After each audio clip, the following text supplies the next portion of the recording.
Stubborn inflation, failing banks, tight labor market, ups and downs in the stock market.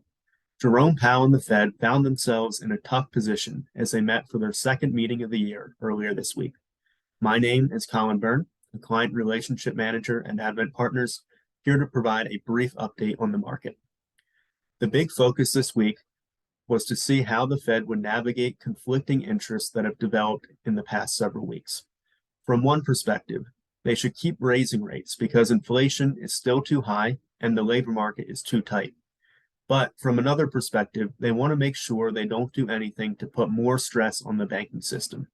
The recent bank failures, which I'm sure you've probably seen in the news, have put a spotlight on the industry's ability to manage interest rate risk as they have raised rates significantly in the past year.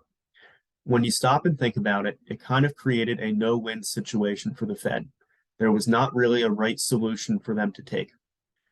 The markets waited in anticipation to see if it would be a 50-point increase, 25 points, a pause in rate hikes. Some even thought a rate cut could be on the table. Ultimately, they decided to hike rates for the ninth consecutive time by 25 basis points. The Fed funds rate is now the highest level since 2007.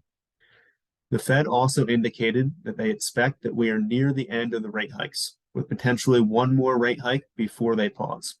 Obviously, the Fed will be closely monitoring the evolving situation.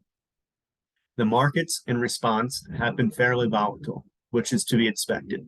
As they process the information, the market will tend to move up and down in the short term.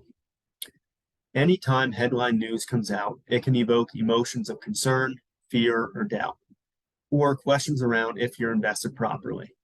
If you are experiencing any of these feelings or have any specific questions, feel free to reach out to our team. Thanks, and have a great rest of your week.